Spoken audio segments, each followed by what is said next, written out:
નમસ્કાર દર્શક મિત્રો, જનરપન ન્યૂઝમાં આપનું સ્વાગત છે। વડોદરા શહેરમાં દિવાળીની લોકો રંગેચંગે ઉજવણી કરી રહ્યા હતા અને લોકો આ આનંદનું પર્વ, દીપનું પર્વ દિવાળીમાં જ્યારે પોતાના પરિવારની લાગણીઓની એકબીજાને જે કહેવાય કે પોતાના પરિવાર સાથે ઉમળકાભેર ઉજવણી કરી રહ્યા હતા ત્યારે આજવા રોડ વિસ્તારમાં એક હત્યાનો મામલો પોલીસના ધ્યાને આવ્યો હતો। અક્ષય સોલંકીની હત્યા કરનાર આરોપી દેવેન્દ્ર ઉર્ફે રાજા સોલંકીની ધરપકડ પણ પોલીસે કરવામાં આવી હતી। આરોપીએ જુનિયર રાવતને સામાન્ય બોલાચાલીમાં આ હત્યા કરી હોવાનું પણ સામે આવ્યું છે। આરોપીના ઘર પાસે ચા નાસ્તો કરતી વખતે થઈ હતી આ બંનેની બોલાચાલી। આરોપી પોતાના ઘરેથી ખંજર લાવી છાતીના ભાગે ઘા મારી હત્યા કરી હતી। મૃતક પણ 7 ગુનામાં સંડોવાયેલો છે। મારામારી જેવા ગંભીર ફરિયાદો તેના ઉપર પણ નોંધાયેલી છે। તો સમગ્ર મામલે એસીપી એમપી ભોજાણીએ આ સમગ્ર મામલે પોતાની પ્રતિક્રિયા આપી પ્રેસ મીડિયાને જાણ કરી હતી। આવો સાંભળીએ શું કહી રહ્યા છે એસીપી ભોજાણી।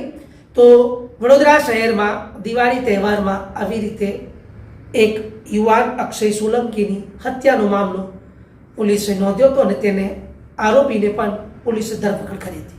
બ્યુરો રિપોર્ટ, જનરપન ન્યૂઝ, વડોદરા। બિલકુલ ગઈકાલ રાતના લગભગ 1-1.5 વાગ્યા બાદ અંદાજિત 2 વાગ્યાની આસપાસ આ બનાવ બનવા પામેલો છે। ફરિયાદીના ભાઈ અક્ષયભાઈ જે મરણ ગયેલા છે અને મારનાર જે આરોપી છે એનું નામ છે દેવેન્દ્ર સુરેશભાઈ સોલંકી। ભૂતકાળમાં તેઓ બંને એક જ સોસાયટીમાં રહેતા હતા અને અગાઉ એ લોકોના સામાન્ય ઝઘડાઓ ચાલતા એટલે એકબીજાની વચ્ચે આપસમાં દુશ્મની છે એ ચોક્કસ છે। ગઈકાલે મોડી રાતના આ બંને મરણ જનાર અક્ષય અને આરોપી દેવેન્દ્ર કોઈ એક જગ્યાએ ચા નાસ્તો કરવા ભેગા થયેલા। એક ત્રીજો મિત્ર અને એક ચોથો મિત્ર પણ હતો જે હજુ સુધી એમની પૂછપરછ ચા નાસ્તો કર્યા પછી એકબીજાને સામાન્ય બોલાચાલી થાય છે। ચા નાસ્તાથી આરોપીનું ઘર બિલકુલ નજીક છે। એકબીજા ગાળી ગલોચ કરે છે। મરણ જનાર એક થપ્પડ મારે છે। ઘરે પહોંચી આ આરોપી એક ખંજર લાવી અને બિલકુલ છાતીના ભાગે જોરદાર ઊંડો ઘા મારે છે અને આ અક્ષયભાઈ સ્થળ પર મરણ પામે છે। તેમનું પીએમ કરાવવામાં આવે છે, ઇન્ક્વેસ્ટ પંચનામું કરવામાં આવ્યું છે અને આરોપીને અલગ અલગ ટીમો બનાવી અને રાતોરાત એમને હસ્તગત કરવામાં આવે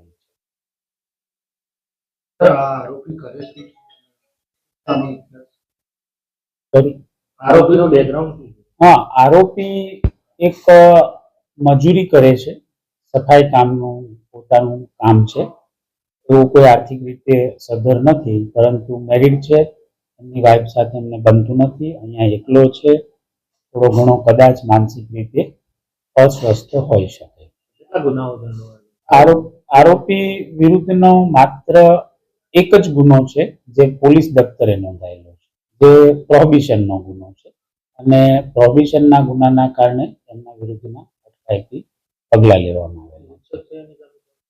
જે મરણ જનાર છે એમના વિરુદ્ધ ટોટલ 7 ફોજદારી ગુનાની એફઆઈઆર થયેલી છે। જે તમામ ગુનાઓ મોટા ભાગે શરીર સંબંધી ગુનાઓ છે। 324, 25, 26 અને ધાક ધમકીઓના છે। એક એનસી ગુનો છે અને 3 અટકાયતી પગલાં લેવાયેલા છે। બિલકુલ હજુ પોલીસ ઇન્વેસ્ટિગેશન ચાલુ છે। તેમના પૂરતા રિમાન્ડ લેવામાં આવશે। તેમની સાથેના બીજા કોઈ મિત્રોનું ઇન્વોલ્વમેન્ટ છે કે કેમ, બાઇક જે વપરાણો છે એ બાઇકના જે ચાલક છે એમનો આમાં કોઈ રોલ છે કે કેમ, એ ચોક્કસપણે તપાસ દરમિયાન આપણને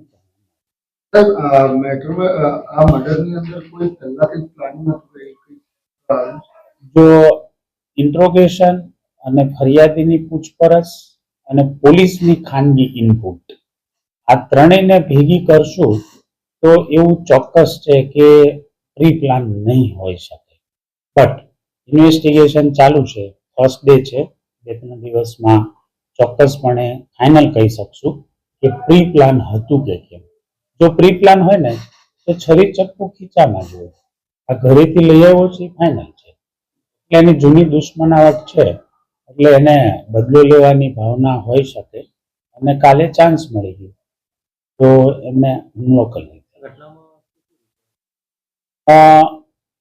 બનાવ પ્રમાણે અને ફરિયાદીની ફરિયાદ પ્રમાણે એમણે જે ખંજર વાપર્યું છે એ ખંજર એમની પાસેથી રિકવર કરવામાં આવશે. હાલ ઘરમાંથી લઈને આવ્યો પર પહેલાથી મૂકી હતી ઘરમાં? બિલકુલ માતાજીના મંદિરમાં રાખે છે. ફાગવેલથી લીધેલું છે અને ફાગવેલમાં આવા નાના મોટા છરી ચપ્પાઓ અને ખંજર મળે છે એ પણ કન્ફર્મ છે.